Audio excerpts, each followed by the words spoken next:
আসসালামু আলাইকুম। ন্যারেশন যদি সত্যি খুব সহজে এবং কার্যকরীভাবে শিখতে চাও এবং ছোটোখাটো সকল নিয়মগুলো যদি তুমি শিখতে চাও, তাহলে এই ভিডিওটা তোমার জন্য। বিশ্বাস রাখো, এই ন্যারেশনের আলোচনাটা খুবই সুন্দরভাবে এবং সহজভাবে এবং কার্যকর পদ্ধতিতে তৈরি করা হয়েছে। তো চলো আমরা শুরু করি। আসলে ন্যারেশন বা স্পিচ এর অর্থ হলো উক্তি বা বক্তব্য, এটা আমরা জানি। ন্যারেশন দুই প্রকার, এটাও জানি, ডিরেক্ট ন্যারেশন আর ইনডিরেক্ট ন্যারেশন। তো এখানে আমি একটা উদাহরণ দিয়েছি, এই যে the boy said to me, comma inverted comma, I am waiting for you, inverted comma শেষ। এইভাবে যে অংশটা থাকে এটাকে বলে ডিরেক্ট ন্যারেশন। আর এটাকে যখন সলভ করে আমরা অ্যান্সারটা লিখেছি, এটা হলো ইনডিরেক্ট ন্যারেশন। তো ডিরেক্ট কারা এটা তো বুঝলাম, ইনডিরেক্ট এটাও বুঝলাম। তো বলা হচ্ছে ডিরেক্ট ন্যারেশনে দুইটা অংশ থাকে। হ্যাঁ, ডিরেক্ট ন্যারেশনে কয়টা অংশ থাকে? দুইটা অংশ থাকে। এই যে রিপোর্টিং ভার্ব আর একটা রিপোর্টেড স্পেস, মানে হলো ইনভার্টেড কমার ভিতরের অংশ।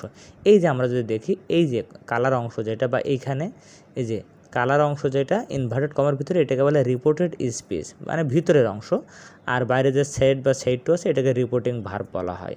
ঠিক আছে, এটা আবার দেখো আগে পরেও থাকতে পারে। এই যে রিপোর্টিং ভার্বটা, এই স্পিচটা, রিপোর্টেড স্পিচটা এখানে শেষে ছিল, এখানে আগে আছে। ইনভার্টেড কমার ভিতরের অংশটা হলো রিপোর্টেড স্পিচ, আর এটা হলো বাইরের অংশ। ওকে, তাহলে আমরা এইভাবে বলতে পারি ন্যারেশনের দুইটা অংশ থাকে, এটা হলো ভিতরের অংশ আর এটা হলো বাইরের অংশ।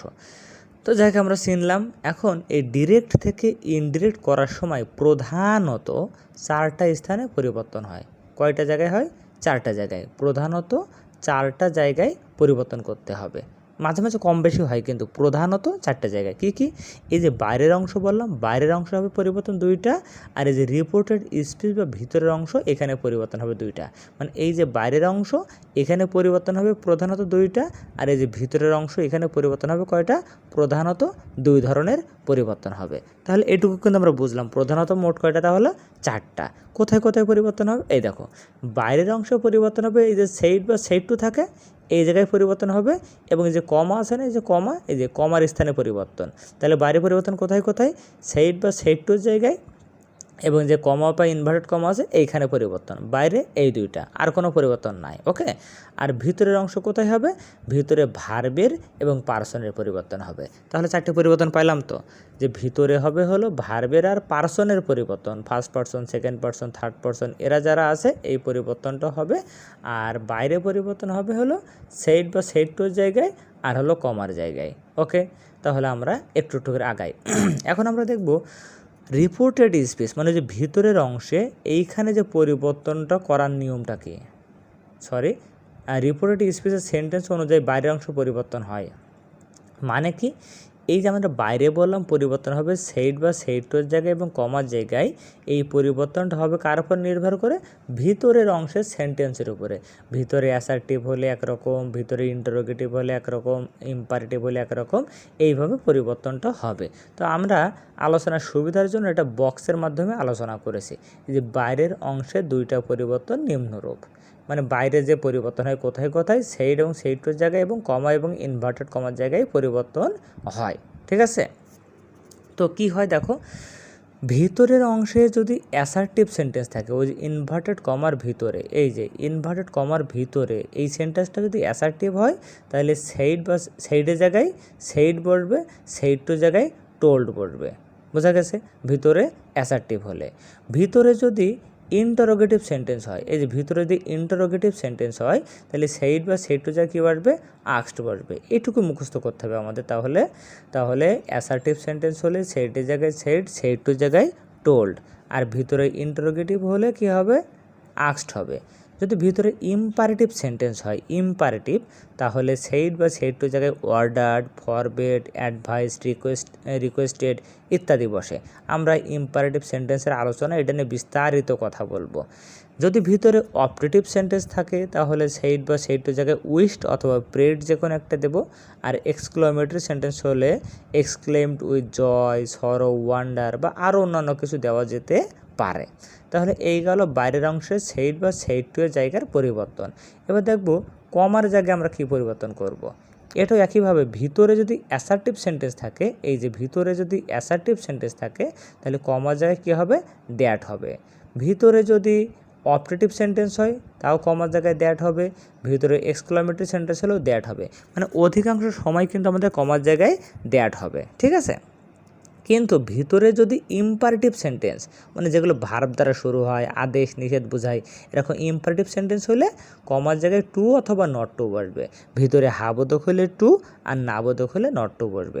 তাহলে কমার জায়গায় সবসময় দ্যাট, ইম্পারেটিভ হলে টু বা নট টু, আর ইন্টারোগেটিভ মানে প্রশ্নবোধক হলে ইফ বা ডব্লিউএস ওয়ার্ড বসবে। কী কী বসবে? ইফ অথবা ডব্লিউএস ওয়ার্ড। মানে কি? দেখো ইন্টারোগেটিভ মানে ভিতরে যদি প্রশ্ন হয়, যেমন এইখানে এটা আছে, দেখো এই যে সেন্টেন্সটা আছে, এটা হলো অ্যাসার্টিভ সেন্টেন্স।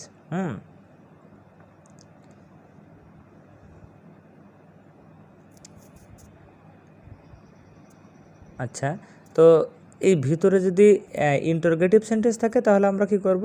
কমার জায়গায় ইফ অথবা ডব্লিউএস ওয়ার্ড দেব। এর মানে কি? মানে প্রশ্নটা, যেই প্রশ্নটা ওই বাক্যটা, ভিতরে বাক্যটা যদি কোনো ডব্লিউএস ওয়ার্ড দ্বারা শুরু হয়, যেমন হু, হুইজ, হোয়েন দ্বারা যদি শুরু হয় সেটাই বসে যাবে, আর যদি অক্সিলারি দ্বারা শুরু হয় তাহলে ইফ বসবে। মানে কি? আমরা এখানে একটা উদাহরণ দেখে দেখো, he said to me what are you doing, ভিতরে ইন্টারোগেটিভ সেন্টেন্স, ঠিক আছে না? এখানে দেখো she said to me are you a mad. তো একটা দেখো হি যেহেতু প্রশ্নবোধক, তাহলে সেড টু যা কী হবে? আক্সড। এই যে আক্সড, ভিতরে প্রশ্নবোধক, সেড টু যা কী হয়েছে? আক্সড। এবার দেখো যুক্ত করার জন্য এই কমার জায়গায় এক জায়গায় হয়েছে হোয়াট, এক জায়গায় হয়েছে ইফ। কেন? যদি প্রশ্নটা ডব্লিউএস ওয়ার্ড দ্বারা শুরু হয় তাহলে কমার জায়গায় ওই ডব্লিউএস ওয়ার্ডটাই বসে যাবে। আর যেরকম অক্সিলারি দ্বারা প্রশ্ন হয় তাহলে কমার জায়গায় কী হবে? ইফ বসে যাবে, ঠিক আছে। তো আমরা তাহলে এই ছকটা আশা করি আমরা বুঝতে পেরেছি। তারপরে ছকের আলোচনাটা আমরা আরেকবার উদাহরণসহ বুঝিয়ে দেবো। এখন এই যে আমরা শিখেছিলাম, এই যে কমার ভিতর, ইনভার্টেড কমার ভিতর অ্যাসার্টিভ সেন্টেন্স হলে সেড টু যায় কী বসবে? টোল্ড, আর কমা যায় কী বসবে? দ্যাট। এই যে ঠিক আছে না? ভিতরের পরিবর্তনটা আমরা পরে দেখব। তারপরে দেখো এই যে ইন্টারোগেটিভ তো বললাম। এবার ইম্পারেটিভ সেন্টেন্স হলে আমরা শিখেছি যে সেড টু জায়গায় অ্যাডভাইসড অথবা ফরবেড বিভিন্ন রকম বসে। কখন কোনটা বসে আমরা একটু পরে ইম্পারেটিভ নিয়ে আলাদা একটা আলোচনা করে দেব। আচ্ছা, এবার কমার জায়গায় দেখো বলেছিলাম ইম্পারেটিভ হলে কমার জায়গায় টু অথবা নট টু বসে। এই দেখো হাবোধক ছিল বলে টু হয়েছে, এখানে নাবোধক ছিল বলে এই যে নট টু দ্বারা আমরা বসিয়ে দিয়েছি, এটা হলো ইম্পারেটিভ।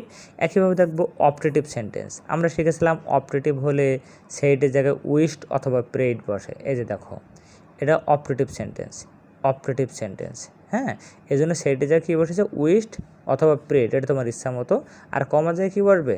দ্যাট, কারণ আমরা কিন্তু বলেছিলাম কমার জায়গায় প্রায় সবসময় দ্যাট হয়, ঠিক আছে। শুধু ইন্টারোগেটিভ হলে ইফ বা ডব্লিউএস ওয়ার্ড, আর ইম্পারেটিভ হলে টু অথবা নট টু। ওকে, এবার আমরা এক্সক্লামেটরি সেন্টেন্স দেখি। দেখো এই যে এটা এক্সক্লামেটরি সেন্টেন্স, এটা এক্সক্লামেটরি সেন্টেন্স, এটা এক্সক্লামেটরি সেন্টেন্স, ঠিক আছে। তো এক্সক্লামেটরি সেন্টেন্স বলে দেখো আমরা সেটি জায়গায় কী দিয়েছি? Exclaimed with sorrow, exclaimed with joy, okay, অথবা এক্সক্লেমড উইথ ওয়ান্ডার দেওয়া যায়। আর এই কমা জায়গায় কী দিয়েছি? এই যে দ্যাট, কমা জায়গায় কী দিয়েছি? দ্যাট, কমা জায়গায় কী দিয়েছি? এই যে দ্যাট দিয়েছি, কারণ এক্সক্লামেটরি তো কমার জায়গায় দ্যাট হয়। তাহলে বাইরে দুটো পরিবর্তন কিন্তু আমরা দেখলাম, সেড বা সেড টু এর জায়গায় পরিবর্তন এবং কমার জায়গায় কীভাবে পরিবর্তন করতে হয়। এবার আমরা চলে যাব ভিতরের পরিবর্তন। ভিতরের অংশ পরিবর্তন হবে কয়টা? দুই ধরনের পরিবর্তন হবে। কি কি? একটা হবে পার্সনের পরিবর্তন, আর একটা হবে ভার্বের পরিবর্তন। এইখানে দিয়েছি ইনভার্টেড কমার ভেতরের অংশে ভার্ব এবং পার্সনের পরিবর্তন হয়। উদাহরণ দিয়েছি, the boy said to me I am waiting for you. Okay, এই যে ভিতরের অংশ। বাইরের অংশ পরিবর্তন হলো কয়টা? দুইটা, সেড বা সেড টু জায়গায় পরিবর্তন আর কমার জায়গায় পরিবর্তন, তাই না? এখন ভিতরে পরিবর্তন হবে দুইটা, ভার্বের আর পার্সনের। তো প্রথমে আমরা ভার্বের পরিবর্তনটা দেখব। এই ভার্বের পরিবর্তনের জন্য তোমরা বিভিন্ন বইয়ে দেখবা টেন্স শেখায়, এই টেন্স হলে ওই টেন্স, ওই টেন্স হলে এই টেন্স। এখানে আমাদের এত কিছু লাগবে না, আমি একটু সহজে বুঝিয়ে দিচ্ছি।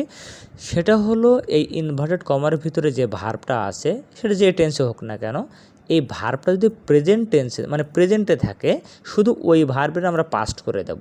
যেটা প্রেজেন্টে আছে ওই ভার্বের আমরা কী করব? পাস্টে। আর এখানে ভার্বটা যদি পাস্টে দেওয়া থাকে তাহলে হ্যাড প্লাস V3 করে দেব, ঠিক আছে। তাহলে কিন্তু আমাদের কাজ শেষ।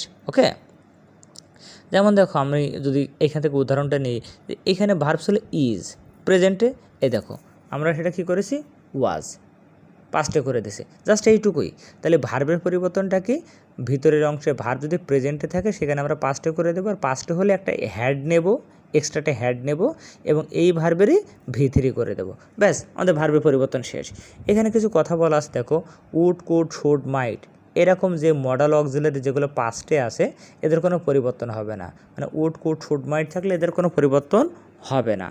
পরে বলা হচ্ছে যদি চিরন্তন সত্য থাকে কোনো বাক্যে, যদি চিরন্তন সত্য কোনো বাক্য থাকে, যেমন honesty is the best policy, এদেরও কোনো কিন্তু ভার্বের পরিবর্তন, টেন্সের পরিবর্তন হবে না। পরে মাস্ট নিয়ে একটু আলোচনা করি। মাস্ট একটা মডেল অক্সিলারি, এই মাস্ট দ্বারা যদি বাধ্যবাধকতা বোঝায় আমরা জানি, কিন্তু এই মাস্ট দ্বারা যদি চিরকালীন বাধ্যবাধকতা বোঝায় সেই মাস্টের কোনো পরিবর্তন হবে না। কিন্তু অল্প সময়ের জন্য, একবারের জন্য, কোনো এক সময়ের জন্য তুমি বাধ্য, এরকম বোঝাইলে সেই মাস্টে যায় কি বসে, হ্যাড টু বসে। কিন্তু ভবিষ্যতে কোনো কাজে বাধ্য থাকিবে এটা বোঝাইতে সেখানে উড হ্যাভ টু বসে। তাহলে মাস্ট দ্বারা, যেমন ধরো বললাম উই মাস্ট টেক অক্সিজেন, আমাদের অক্সিজেন কিন্তু সবসময় নেওয়া লাগবে, এই জন্য এই মাস্টের কোনো পরিবর্তন হবে না। কিন্তু কেউ একজন বলল যে I must help him, I must give him 500 টাকা, এরকম একবারের জন্য কোনো একটা কাজে মাস্ট, তখন সেই মাস্টটা যায় হয়ে যাবে হ্যাড টু। আর ভবিষ্যতে কোনো কাজে বাধ্য থাকিবে এটা বোঝাইতে উড হ্যাভ টু বসে মাস্টের পরিবর্তে। আর যদি শ্যাল থাকে, আমাদের মনে হয় হ্যাঁ শ্যালের জায়গায় শুড হবে, বিষয়টা ভুল, শ্যালের পরিবর্তে উড বসে। তাহলে আমরা কিন্তু ভিতরের কয়টা পরিবর্তন বলছিলাম, দুইটা, একটা হলো ভার্বের আর একটা হলো পার্সনের। ভার্বের পরিবর্তনটা আশা করি আমরা বুঝেছি, প্রেজেন্ট হলে পাস্ট, পাস্ট হলে হ্যাড প্লাস V3, জাস্ট এইটুকুই, এইটুকু করলে হয়ে যাবে। এরপর আমরা চলে যাব পার্সনের পরিবর্তনে, ঠিক আছে। এই যে ভিতরের অংশে ইনভার্টেড কমার ভিতরে তো পার্সনের পরিবর্তন হবে, তাই না? তো এই ভিতরের অংশে যদি ফার্স্ট পার্সন থাকে তাহলে বাইরের অংশের আমরা সাবজেক্ট নিয়ে আসবো, ফার্স্ট পার্সন থাকলে সাবজেক্ট নিয়ে আসবো, আর সেকেন্ড পার্সন থাকলে অবজেক্ট নিয়ে আসবো, বাইরের অংশ থেকে অবজেক্ট নিয়ে আসবো। আর থার্ড পার্সন হলে কোনো পরিবর্তনই হবে না। মানে কি, মানে হলো বাইরের অংশে, এই যে আমরা উদাহরণ নিয়ে দেখি, he said to me I will be glad if you give me your English grammar book. এই যে ভিতরে আই কোন পার্সন, ফার্স্ট পার্সন, তাহলে বাইরের এই সাবজেক্টকে নিয়ে আসবো। এখানে ইউ কোন পার্সন, সেকেন্ড পার্সন, তাহলে বাইরে থেকে অবজেক্টকে নিয়ে আসবো। ইউর কোন পার্সন, সেকেন্ড পার্সন, এই যে আমরা অবজেক্টকে নিয়ে আসবো, ঠিক আছে। তাহলে ভিতরের অংশে ফার্স্ট পার্সন থাকলে বাইরে থেকে সাবজেক্টকে নিয়ে আসবো, আর সেকেন্ড পার্সন থাকলে অবজেক্টকে নিয়ে আসবো। তো এই পার্সনটা একটু বোঝানোর জন্য আমি এখানে আবার একটা আলোচনা করে দিয়েছি। দেখো যে I, me, my, we, us, our, এই ছয়টা কিন্তু ফার্স্ট পার্সন, হ্যাঁ। আর ইউ, ইউর, এই তিনটে হলো সেকেন্ড পার্সন, আর বাকি সব হলো আমাদের থার্ড পার্সন, আমরা জানি। এখানে খেয়াল করে দেখবো প্রত্যেকটা পার্সনের কিন্তু তিনটে করে রূপ আছে, আই, মি, মাই, এটা সাবজেক্ট, এটা অবজেক্ট, এটা পজিটিভ, উই, আস, আওয়ার, এইভাবে কিন্তু প্রত্যেকটা তিনটে করে রূপ আছে। এগুলো আমাদের লাগবে, কীরকম লাগবে একটু আমরা এই সেন্টেন্সটা দেখলেই বুঝতে পারবো আশা করি। সেটা হলো দেখো হি সেড টু মি, যেহেতু ভিতরে অ্যাসার্টিভ সেন্টেন্স, তাহলে সেড টু যায় কী হবে, টোল্ড, আর কমা যায় কী হবে, দ্যাট। ওকে, হয়ে গেল বাইরের অংশ। এবার ভিতরে পরিবর্তন, ভিতরে আই কোন person, first person, first person হলে কাকে নিয়ে আসবো বাইরে থেকে, সাবজেক্টকে, এই যে হি, এই যে নিয়ে আসলাম হি। ওকে, এই দেখো উইল, উইল কিন্তু ভার্ব, উইল আছে প্রেজেন্টে, প্রেজেন্ট হলে কী হবে বললাম একটাকে, পাস্টে, V1 হলে V2, উইলের V2 কি উড, এর বি এর জায়গায় বি, গ্লাডের জায়গায় গ্লাড, ইফের জায়গায় ইফ। আবার দেখো ইউ হলো পার্সন, কোন পার্সন, সেকেন্ড পার্সন, সেকেন্ড পার্সন হলে কোনটা নিয়ে আসতে হয় জানো, বাইরে থেকে অবজেক্ট নিয়ে আসলাম, মি। বলতে পারো মি নিয়ে আসলাম, তো এখানে আই হয়ে গেল কেন, দেখো আমাদের এইখানে যে ইউটা আছে, ইউ কিন্তু সাবজেক্টিভে আছে, হ্যাঁ সাবজেক্ট, এই যে you give me, you subject, give verb, me হলো অবজেক্ট। যেহেতু ইউ সাবজেক্টে আছে তাহলে এর কাছে যেই আসবে সেও কিন্তু সাবজেক্টে পরিণত হবে। ইউ সাবজেক্টে আছে, মির সাবজেক্ট কি, আই। আশা করি বুঝেছো, না হলে আমি পরে আরও বোঝাচ্ছি। এ তো গিভ ছিল ভার্ব, গিভের পাস্ট কি, গেভ, গিভ প্রেজেন্টে, এই যে পাস্ট গেভ। এ দেখো মি, মি কিন্তু একটা পার্সন, পার্সন না, মি কোন পার্সন, ফার্স্ট পার্সন, তাহলে কাকে নিয়ে আসবো, হিকে নিয়ে আসবো। নিয়ে আসলাম কার কাছে, মি এর কাছে, হি আসলো। এ দেখো মি কয় নম্বর রূপে ছিল, দেখো মি ছিল 2 নম্বর, আই মি 2 নম্বর রূপে ছিল। তাহলে এই যে হিটা আসলো মি এর কাছে, এই মির যে নম্বর রূপ সেই নম্বর রূপ ধারণ করবে। তাহলে মি যেহেতু আই, মি, মাই 2 নম্বর রূপে ছিল না, তাহলে হিরো 2 নম্বর রূপ হয়ে যাবে। হির 2 নম্বর রূপ কি দেখো, হিম, হি, হিম, এই যে হিম, ঠিক আছে। আমরা আরও দেখি, মাথা গরম করে লাভ নাই, আরও আছে। ইওর কোন পার্সন? Second person. সেকেন্ড পার্সন হলে কাকে নিয়ে জানো আমরা? Object. Second person you second person, তাহলে মিকে নিয়ে আসবো, নিয়ে আসলাম মিকে ইওরের কাছে। নিয়ে আসার পরে দেখলাম ইওর কয় নম্বর রূপে আছে, দেখো ইউ ইউ ইওর, ইওর কিন্তু 3 নম্বর রূপে আছে। তাহলে যে মি আসলো, মিরও 3 নম্বর রূপ হয়ে যাবে। মি 3 নম্বর রূপ কি? এরকম মাই, আই মি মাই, এই যে মাই, মাই বসে গেছে। তো আশা করি তোমরা বুঝেছো, না বুঝলে এটা এই আলোচনাটা আরেকবার রিপিট করে দেখো, আশা করি তোমরা বুঝতে পারবে। তো মোটামুটি আমাদের ন্যারেশনের 4টে আলোচনাই কিন্তু শেষ হয়ে গেছে। যাই হোক, এবার আমি যে কথা বলেছিলাম যে ইম্পারেটিভ সেন্টেন্স নিয়ে আমরা পরে আরও আলোচনা করব। এই যে more discussion on imperative sentence, imperative সেন্টেন্সের উপরে আরও আলোচনাটা, ঠিক আছে। তো ইম্পারেটিভ আলোচনায় আমরা দেখতে পাচ্ছি, দেখো বসে রিপোর্টেড স্পিচে ইম্পারেটিভ সেন্টেন্স থাকলে আমরা জানি সেইট বা সেইট টু জায়গায় কী কী বসে? অর্ডার্ড বসে, রিকোয়েস্টেড বসে মানে অনুরোধ বোঝাইলে, ফরবেড বসে নেগেটিভ বোঝাইলে, অ্যাডভাইসড বসে উপদেশ বোঝাইলে, প্রপোজড বসে লেটস থাকলে, অথবা পরামর্শ বোঝাইলে সাজেস্টেড বসে। মানে ইম্পারেটিভ সেন্টেন্সে সেইট বা সেইট টু এর জায়গায় এই সব কিছু বসতে পারে, ordered, requested, forbade, advised, propose, suggested, এসব বসতে পারে। তো আমরা প্রত্যেকটার উদাহরণ দিয়ে দিয়ে বোঝাবো। দেখো, father said to the girl speak the truth, তাহলে এটা আদেশ করেছে। এই দেখো, স্পিক দ্য ট্রুথ, ভালো কাজ করতে বলেছে, এটা মানে কিন্তু উপদেশ। হ্যাঁ, ভালো কাজ করতে বলা, খারাপ কাজ থেকে দূরে থাকা, এগুলো কিন্তু উপদেশ। এজন্য আমরা সেইড টু যায় কী ধরে নিয়েছি? অ্যাডভাইসড। ওকে, সেইড টু যায় কী হবে এখন? অ্যাডভাইসড। দ্য গার্ল, আরে কমা যায় কী দিচ্ছে? টু। তখন বলেছিলাম ইম্পারেটিভে কমা যায় কী হয়? টু অথবা নট টু, হা বোধক হলে টু, না বোধক হলে নট টু। ওকে, পরেরটায় চলে যায়, দেওয়া আছে Sheila said to me don't smoke. তো ডোন্ট স্মোক, এটা আমরা দুইভাবে করতে পারবো। প্রথমত দেখো, ডোন্ট স্মোক, এটা নাবোধক না, এই যে নাবোধক হলে ফরবেড দেওয়া যায়, নাবোধক হলে কী দিতে হয়? ফরবেড। তো যেহেতু এটা নাবোধক, এই যে আমরা সেই টু জায়গায় কী দিচ্ছি? ফরবেড। তাহলে কী হলো? শিলা ফরবেড মি, এই যে কমার জায়গায় টু স্মোক। বলতে পারো স্যার আপনি না বললেন নাবোধক হলে নট টু হবে। দেখো, নাবোধক হলে তুমি যদি ফরবেড নাও তাহলে নট দেওয়া লাগবে না, কিন্তু এরপরে দেখো আরেকভাবে উত্তর করা যায়। এই যে ডু নট স্মোক, এটাতে অ্যাডভাইসও হয়, তাই না? খারাপ কাজ করতে না করেছে মানে এটা কি অ্যাডভাইস না? তো এই জন্য আমরা সেই টু জায়গায় যদি অ্যাডভাইস ধরে নিই, যে শিলা সেই টু জায়গায় অ্যাডভাইস, এই যে মি, তখন এই নাবোধকের জন্য কে যাবে? Not to. মানে নাবোধক হলে তুমি যদি অ্যাডভাইস ধরে নাও তখন নট টু, কিন্তু নাবোধকের পরিবর্তে যদি ফরওয়ার্ড দাও আর নট দেওয়া লাগবে না। আশা করি বুঝেছো। তারপরে দেখো এখানে বলছে please give me a glass of water, please ছিল যে সেই টু যে কী হয়েছে? রিকোয়েস্টেড হয়েছে, ঠিক আছে। পরে আমরা চলে যাচ্ছি 4 নম্বরে। লেটস দ্বারা যদি কোনো ইম্পারেটিভ বাক্য শুরু হয় তাহলে আমরা কিভাবে করব? দেখো, যে সেইডের জায়গা হবে সাজেস্টেড অথবা প্রপোজড, সাজেস্টেড অথবা প্রপোজড আমরা দেব। পরে 2+V1 অথবা ভার্বের সাথে আইএনজি দেওয়া যায়। উদাহরণ দেখি আমরা, হি সেড, সে বলল লেটস প্লে ফুটবল। তো লেটস হলে আমরা কি দিতে পারি? সেইডের জায়গায় প্রপোজড। তারপর আগের মতোই কমার জায়গায় হলো টু, এই যে প্লে ফুটবল। লেটসের জন্য কী নিয়েছি? প্রপোজড। কিন্তু কেউ যদি প্রপোজড না দিয়ে সাজেস্টেড দেয় তখন আবার এই টু না দিয়ে ভার্বের সাথে আইএনজি যোগ করেও করা যায়। এই যে কোনো একটাই কিন্তু করা যাবে। শুধু তাই না, এগুলো আরও অন্যভাবেও করা যায়। এই যে আবার দেখো, কমার জায়গায় দ্যাট দিয়ে সাবজেক্ট প্লাস শুড দিয়ে বাকি অংশও দেওয়া যায়। মানে কি? এই যে he said let's play football, হ্যাঁ, তাহলে হি সাজেস্টেড, সেইটা যে সাজেস্টেড কমার জায়গায় দ্যাট। এবার কি হলো? They should play football. কীরকম? মানে লেটস প্লে ফুটবল, এর অ্যাসার্টিভ করলে হয়ে যায় উই শুড প্লে ফুটবল। এইভাবে করা যায়, যদি পারো তো করতে পারো, সমস্যা নেই।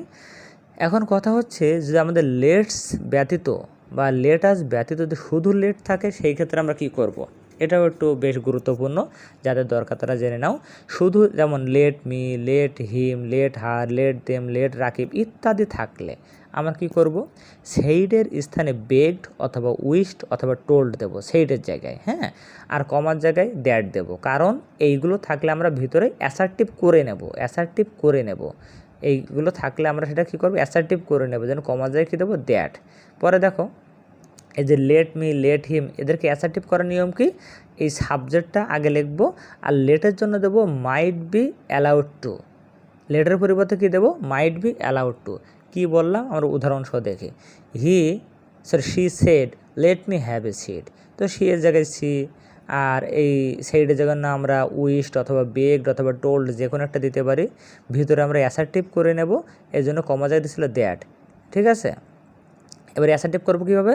সাবজেক্ট চলে যাবে আগে, তো মি সাবজেক্টে চলে ঠিক হয়ে যাবে আই, তাই না? আই হলো ফার্স্ট পারসন, এই জন্য যে সাবজেক্ট থেকে সি চলে আসলো। মি কোন person? First person. First person হলে বাইরে থেকে কী আসে? সাবজেক্ট আসে। সাবজেক্ট কে ছিল? সি, এই যে সি। আর লেটের জন্য কি হয়? যে মাইট বি অ্যালাউড টু, অটোমেটিক বসে যাবে মাইট বি অ্যালাউড টু, পরে যা আছে সব হুবহু বসে যাবে। এই ছিল আমাদের ইম্পারেটিভ সেন্টেন্স নিয়ে অনেক গুরুত্বপূর্ণ আলোচনা। এরপর আমরা আরও বেশ কিছু কথা শিখব যেগুলো আমাদের প্যাসেজ ন্যারেশনের জন্য দরকার হয়।